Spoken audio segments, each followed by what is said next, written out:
और मुझे खुशी है कि सबसे पहले सदन ने सर्वसम्मति से कांग्रेस के हमारे जो विधायक हैं मुकेश भाकर जी, उनके निलंबन को समाप्त किया है और वो विधानसभा की कार्रवाई में भाग लेंगे। आज ही अभी गवर्नर साहब का भाषण हुआ और गवर्नर का जो भाषण होता है वो मूलतः सरकार का ही स्टेटमेंट होता है। उसको पढ़कर उन्होंने सुनाया, उसको हमने सबने सुना। अब उस पर विस्तार से चर्चा होगी, लेकिन ये बात सच है कि 1 साल के कार्यकाल में इस सरकार को बहुत सारी चीज़ों का जवाब देना पड़ेगा।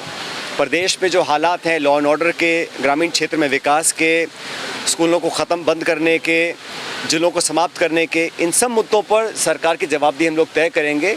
अब मैं चाहूँगा, स्पीकर महोदय भी चाहेंगे कि सदन चले, चर्चा हो, संवाद हो और जनता से जुड़े मुद्दों को हम लोग सदन के अंदर उठाएं। विशेष रूप से जो लोग पहली बार विधायक बने हैं उनको बोलने का मौका दिया जाना चाहिए। सरकार ने बहुत से आयोजन किए हैं, अपनी पीठ को थपथपाया है और हर बार जब भी उनसे सवाल पूछा गया तो उन्होंने या तो सवाल को टाल दिया या जवाब देने से मना किया है। लेकिन ये विधानसभा है, यहाँ पर कड़े सवालों का जवाब सरकार को देना पड़ेगा। विशेष रूप से रोज़गार से संबंधित इश्यूज़ को सरकार ने 4 लाख रोज़गार देने का संकल्प लिया था, उसमें से कितना धरातल पर उतरा है ये सब जानते हैं। और पूरे प्रदेश में जिस प्रकार का विकास कांग्रेस के राज में हुआ था उसके पास तक का भी विकास सरकार नहीं कर पाई है, जबकि केंद्र सरकार का जो सहयोग मिलना चाहिए। अब कल केंद्र का बजट आएगा। पिछले बजट में जो राजस्थान की अनदेखी हुई थी, मैं उम्मीद करता हूं कि इस बार केंद्र सरकार राजस्थान के लोगों को उदास नहीं करेगी और राजस्थान सरकार से मैं आग्रह करूंगा कि अपने 8 करोड़ प्रदेशवासियों के लिए उचित मांगे रखें। रेल का, पीने के पानी का, योजनाओं को नेशनल प्रोजेक्ट घोषित करने का, इन सब मांगों का दबाव राज्य सरकार को केंद्र सरकार पर डालना चाहिए।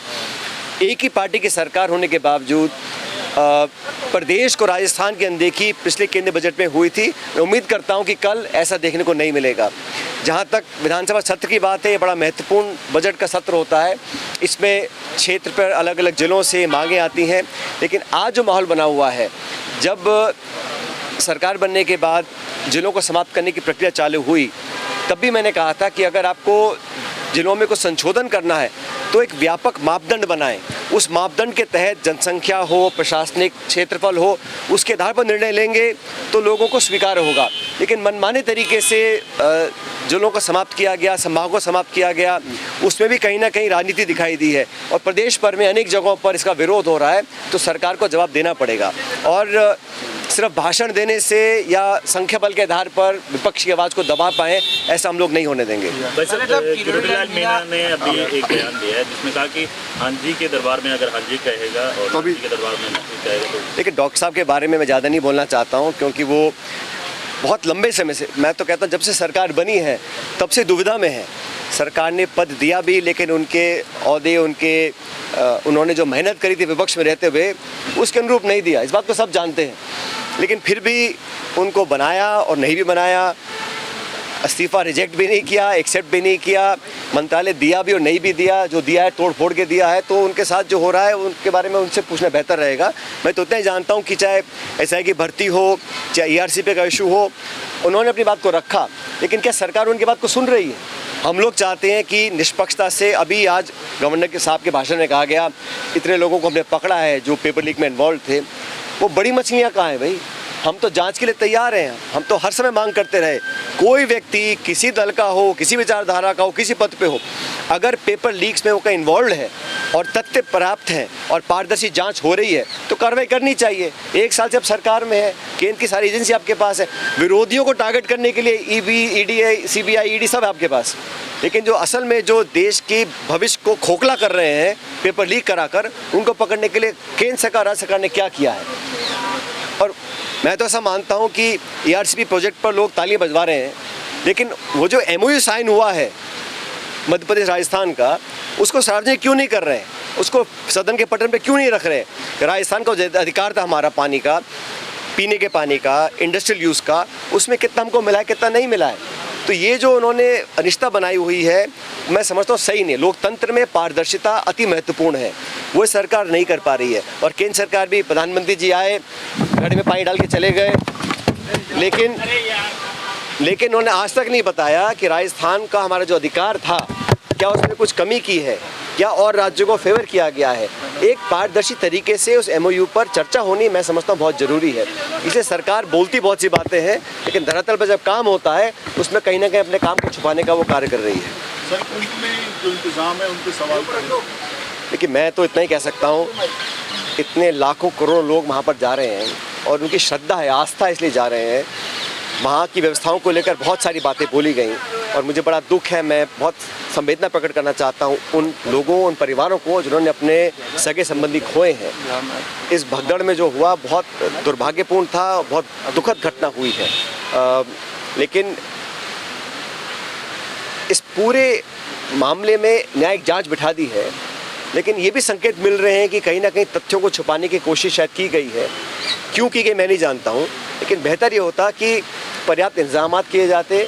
और मैं इसमें राजनीति कर आरोप लगाना नहीं चाहता हूँ, लेकिन ये बात सच है कि अगर कठोर कार्रवाई करते या कठोर कार्रवाई करने का रवैया अपनाते तो शायद इससे बचा जा सकता था।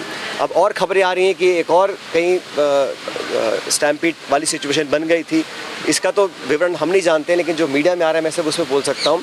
लेकिन सरकार को और संवेदनशीलता बरतनी चाहिए थी और जो घटना हुई, जो ट्रेजेडी हुई, उसको साफ साफ उसका विवरण आना चाहिए और कठोर कदम उठाएं। जो लोग जिम्मेदार थे उस पर कार्रवाई भी करनी चाहिए। अभी कुंभ मेला और कई हफ्ते चलेगा तो दोबारा इसकी पुनरावृत्ति ना हो। और सबसे बड़ी दुख की बात है, जो लोग श्रद्धा भाव लेकर गए हैं, गंगा स्नान करने गए हैं, कुंभ में डुबकी लगाने गए हों और वहाँ पर ऐसा हादसा होता है, इससे बड़ा दुख मैं समझता हूँ हमारे ऊपर नहीं पड़ सकता था। पाली साहब, धीरेन्द्र शास्त्री ने इसी में कहा है कि भगदड़ जो है वो साजिश का हिस्सा भी हो सकती है। मैं किसी के स्टेटमेंट में कमेंट नहीं करूँगा। जो कुछ हुआ दुर्भाग्यपूर्ण था, लेकिन हज़ारों करोड़ रुपए उस पर खर्च करे गए और लोगों की जान माल अगर सुरक्षित नहीं है तो सवाल तो उठते हैं और सवाल उठना लाजमी भी है। लेकिन सरकार को, केंद्र सरकार को, राज्य सरकार को अति संवेदनशीलता बरतनी चाहिए। और मैं मानता हूँ कि भविष्य में और सतर्कता बरतनी होगी, क्योंकि अभी लाखों लोग वहाँ और जाएंगे और दिन प्रतिदिन वहाँ पे लोगों का जमावड़ा होता है। और ये कोई नई बात नहीं है, सबको पता था इतनी संख्या में लोग आएंगे। फिर भी जिस प्रकार ये घटना हुई बहुत दुखद है और सिर्फ खेद व्यक्त करने से या मुआवजा देने से बात नहीं बनेगी। मुझे लगता है कुछ कठोर कार्रवाई करनी चाहिए सरकार को। सर, नए बदलाव सदन में कैसे? कौन से बदलाव?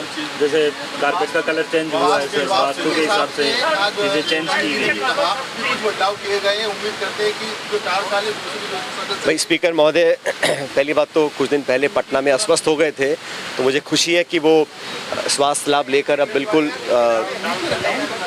स्वस्थ हैं और अपने काम पे वो लग गए हैं और वो संरक्षक हैं पूरे सदन के। और जो निर्णय वो ले रहे हैं वो सबको सबसे चर्चा कर लें, पक्ष विपक्ष दोनों को भागीदार बनाएं, क्योंकि सदन किसी की एक की संपत्ति नहीं है, ये जनता की संपत्ति है। इसमें पक्ष विपक्ष सब लोगों को सहमति से चर्चा कर संवाद कर अगर एक कंसेंसस बनाकर निर्णय लिए जाएंगे तो मैं समझता हूँ भविष्य के लिए बेहतर होगा।